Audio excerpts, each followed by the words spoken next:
Mizmor LeDavid, Adonai miyugor ba'alecha miyishkain b'har kadshecha. Me'leich tamim u'pa'ol tzedek v'doiver emes bilbavo. Lo ragal al l'shono, lo asa l'reu ra'ah, v'cherpo lo nasa al kravo. Nivze be'enav nimas v'es yirei Adonai yichabeh. Nishba l'hara v'lo yamir. Kaspo lo nasan l'neshech, v'shoicha lo naki lo lakach, oise eile lo yimoit li'olam.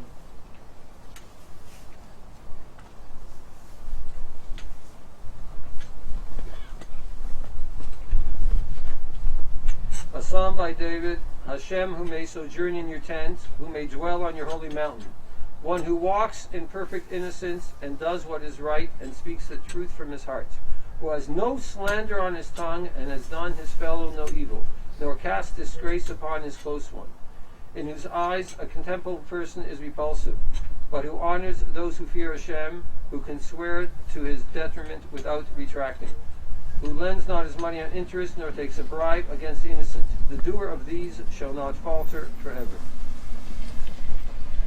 I chose that psalm. I thought how appropriate that is to describe our dear friend Marty. Such a pleasant person. Never heard a bad word from his mouth about anyone. Everyone was his friend. We loved him. I think everyone felt to him as he was a father, a grandfather, whatever the relationship would be. But he was just such a. I've known him now for probably about 8 years. Those who remember Sherwin Goodman brought him to my class. I have a lot I'd like to say, but first I want to call Marcy up as the daughter. I think her to give you background and share her feelings, and then I'll continue.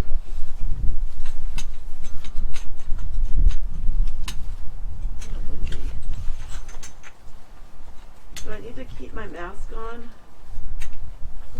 You can. Need just a minute. I have to read.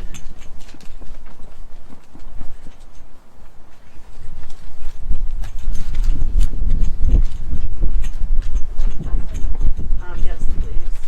That was for brain dart.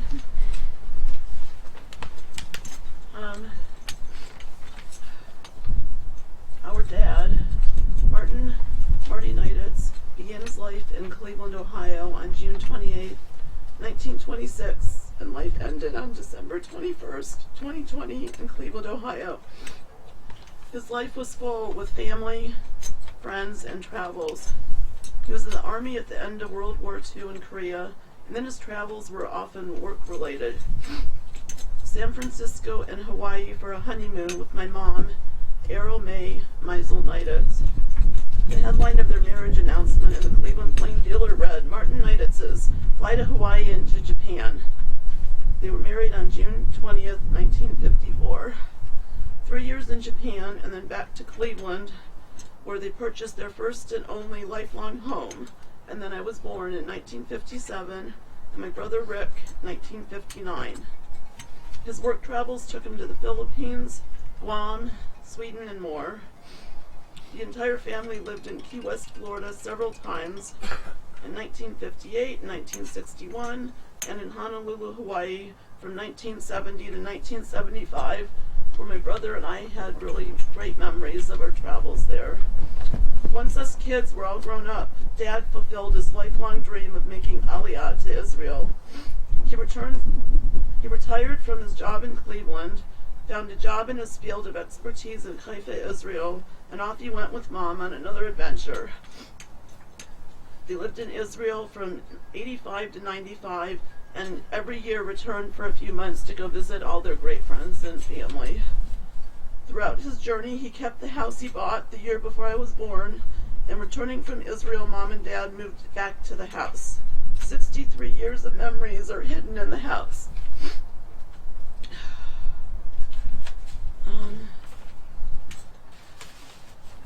And then just a few other words from some friends and family. And Marty passed Monday morning, December 21st, after a week in the hospital fighting the COVID virus.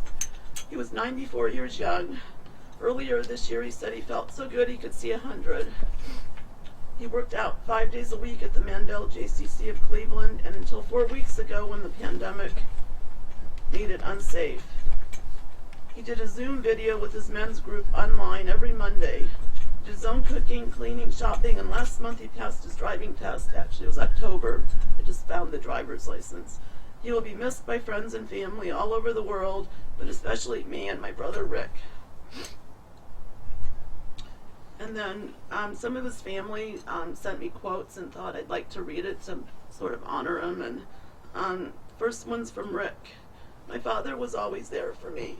Anytime I needed help, whenever I got in trouble, he bailed me out. I wish I could have done more for him. I miss my Sunday lunches with my dad. Ever since my mom passed away 3.5 years ago, I would bring him lunch almost every Sunday. I'm forever grateful for having such a great dad. I called him often to see if I could go grocery shopping for him, especially during the pandemic, and his answer was always, "What do you think, I can't do it myself? And I want to be independent and I don't want to be a burden on you." Well, sometimes I wish he would have been a burden because maybe he'd still be here. But anyways, his almost lifelong cousin, Hi Eisenberg, said, "Marty's been a part of my life as long as I can remember. 88 years. We grew up on Kinsman together. We attended family celebrations and dinners, and I remember our mothers giving us a nickel to go to the Imperial Theater and a penny to buy candy. I would see Marty and his two sisters, Florence and Nanette, quite often when we were younger. As we grew older, less often, but we all stayed in touch. When Marty returned home from the service, and then again when he came home from Israel, he had the best stories and adventures on a U-boat and a secret Israeli missions, and Marty was the family historian. He was my cousin, and I loved him, and we all loved him. The same stories get repeated from every family member.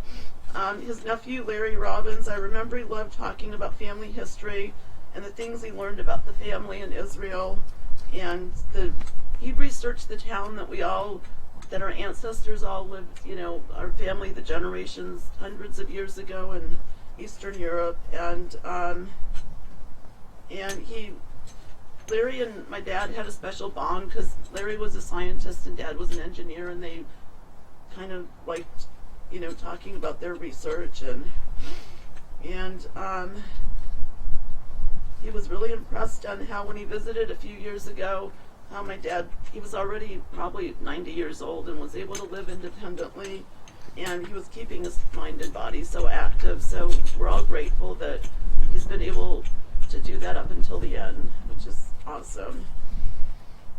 My dad's favorite thing to do was fishing, and we all liked to fish with him, and his nephew, David Schwarzenfeld, said, "When I was young, Uncle Marty used to take me fishing in the Florida Everglades. We would drive out early in the morning, and we would find a good spot to find us out of sight from anyone else, and we would sit for hours waiting for a fish to bite. When we finally reeled in a fish, he would look at it and say, 'It's too small, throw it back.' We did this many, many times, and I'm not sure that we ever brought home any big fish, so we all went hungry that night."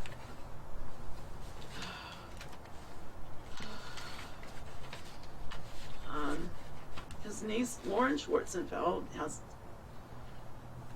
a story. "I remember going to Cleveland, and he would take me sledding, and would tell me stories about my grandparents and great-grandparents. So the family historian, he knew everything about everyone and made sure that we all, were reminded of it.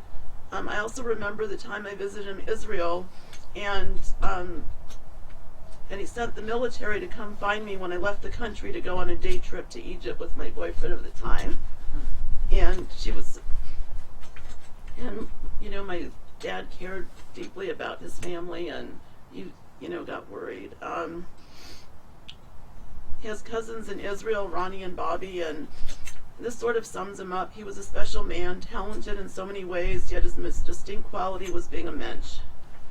And such a lovable person, I'll remember him with great appreciation and love. And Bobby said he was a good man and will be sorely missed.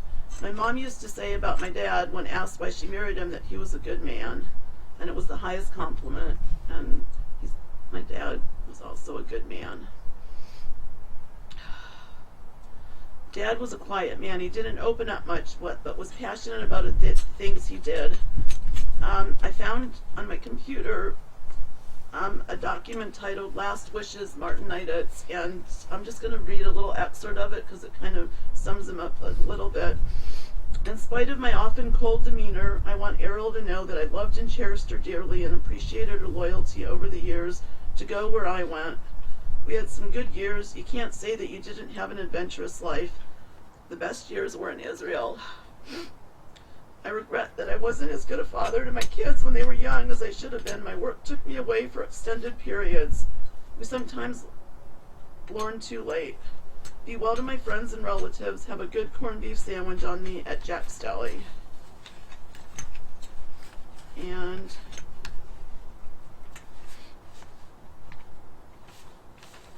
that's it. And we're going to miss him sorely. And he just went too soon, but he had a great life. You know, it was full.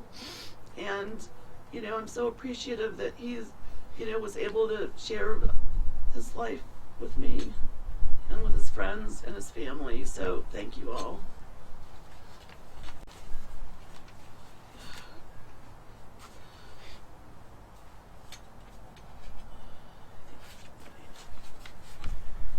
Thank you, Marcy. So you wanted the had to make a very difficult call on Tuesday.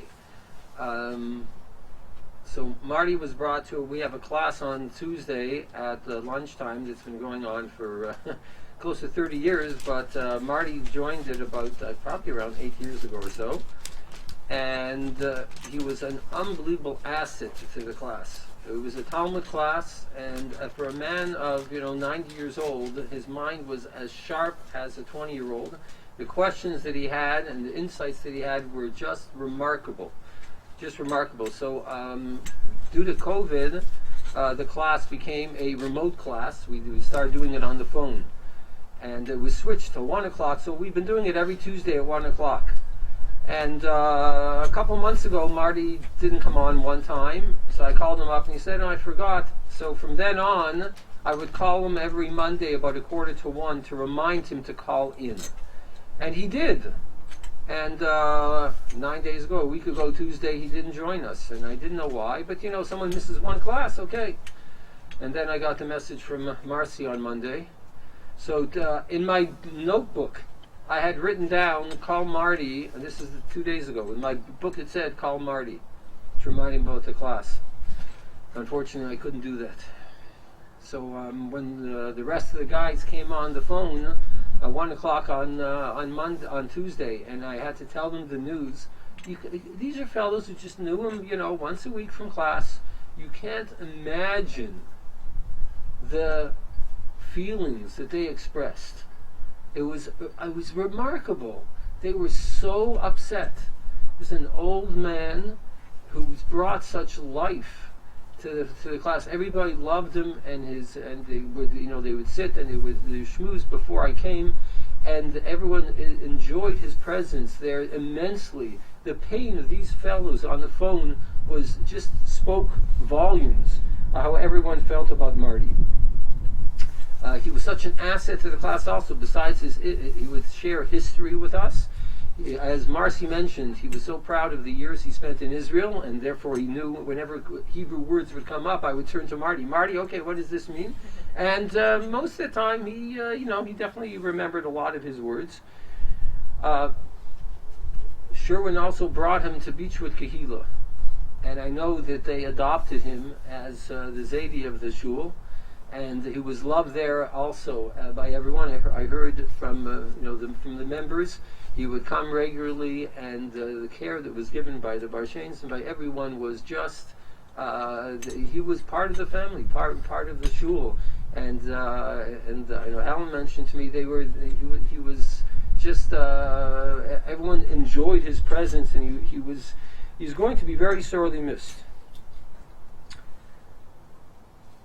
So I was thinking, he passed away on Monday. Monday was December 21st. December 21st is the shortest day of the year. the least amount of sunlight that we get. We don't get too much sunlight in Cleveland anyway. But the least amount of sunlight. What appropriate day that we lost some of the light of this world. It was ended, unfortunately, quickly. I want to mention to Rick and to Marcy, he did pass away very suddenly, unexpected. We always have to recognize the blessing in everything. When people decline and they have to go through a lot of difficulty and suffering and everything, it's very hard to see. So it's always a mixed blessing. But you look at it. It definitely was his time to go, and he went very quickly, and he was 100% functional. I remember in the winter he would come to class. I could imagine a man last year, 93 years old, driving in the freezing cold, coming to class. It was really remarkable.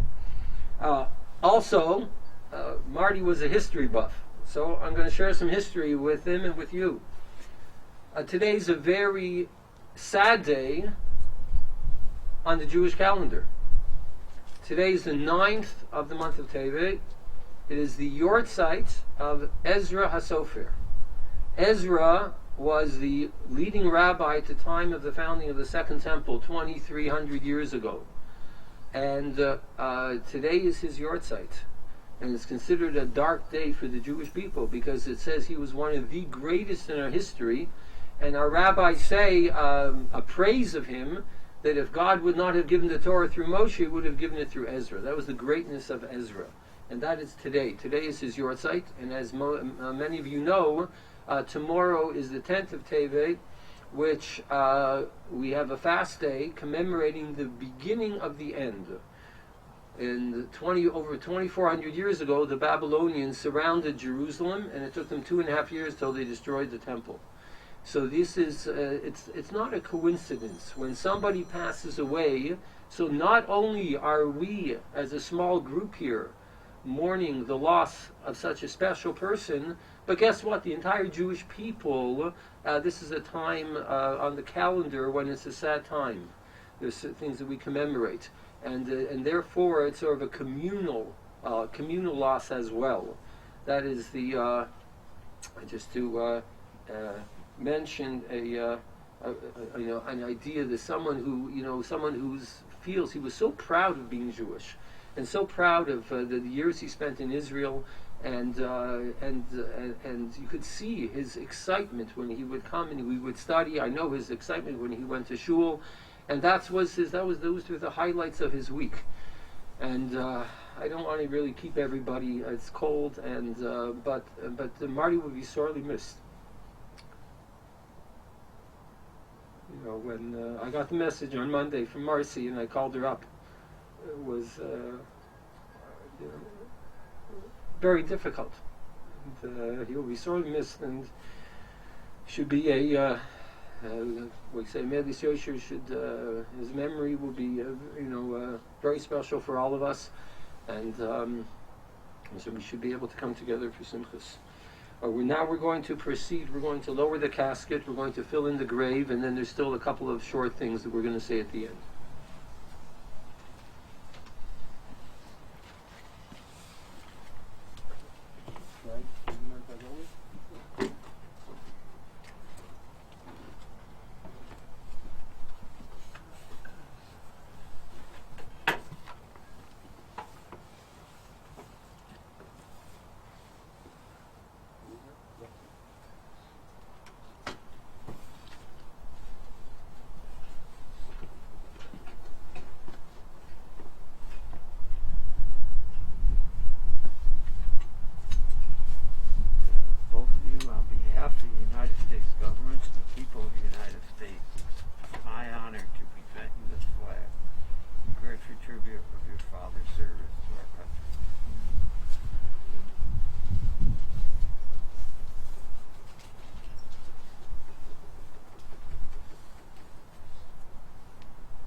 put a lot inside there. If you want to let the family put a shovel inside there. They want to put it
read Tzur Talmim Palo in English, and we'll say Kaddish and Shalom.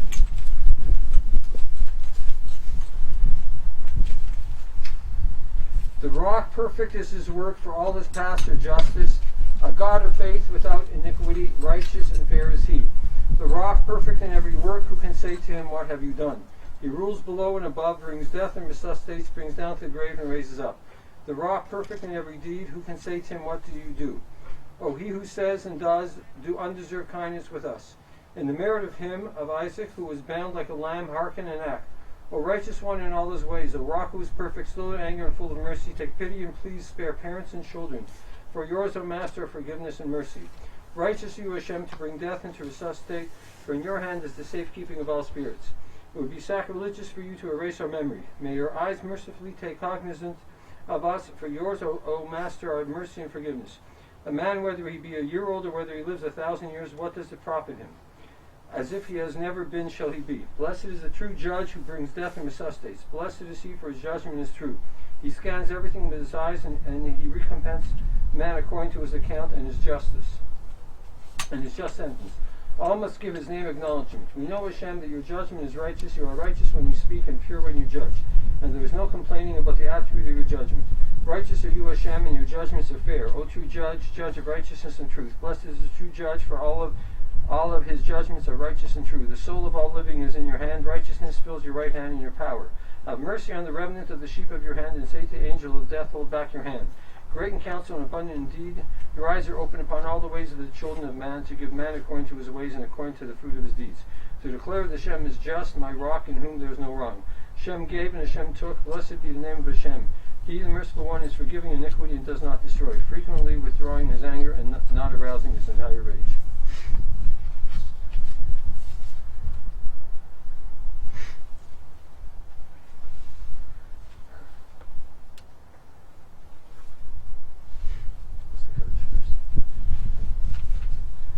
Mizmor leDavid Adonai roi lo yachzor b'nosdesher yavitzeni amei menucha shina leini nafshi yeshoy v'yancheni b'magvei tzedek l'man shemo gam ki yelech b'gates amalis lo yirah ki ato imadi shiftecha mishantecha hema yinachamuni taruch lefanai shulchan neged tzorei dishanta b'shem roishi koisi revaya after v'chesed ufuniko yimei chayai v'shavti b'veis Adonai li'orech yamin.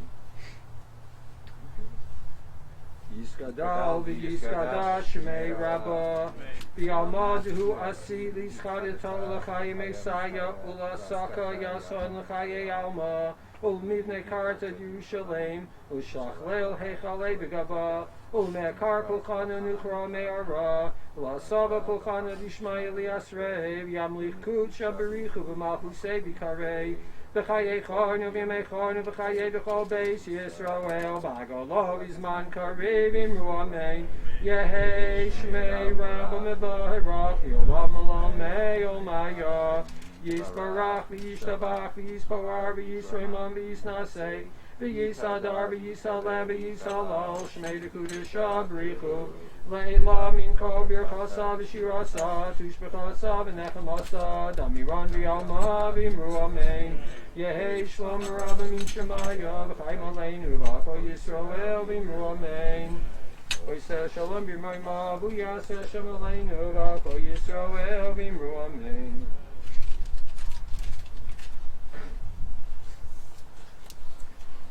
Amalei rachamim shokein b'amroimim amitzei menucha nechoina kanfei hashchina b'malos kadoshim etarim kizora ki amasirim es nishmas Moshe ben Binyamin shalach lo elamo bavur shanu mispalim ba'ad haskars nishmaso began Eden tei menuchasoy lachein bala rachamim yastirei b'seis tekanafav lo elamim v'yitz robert tzorachim es nishmasoy Adonai hunachavaso v'yanuch al mishkavo b'shalom v'noimar amen.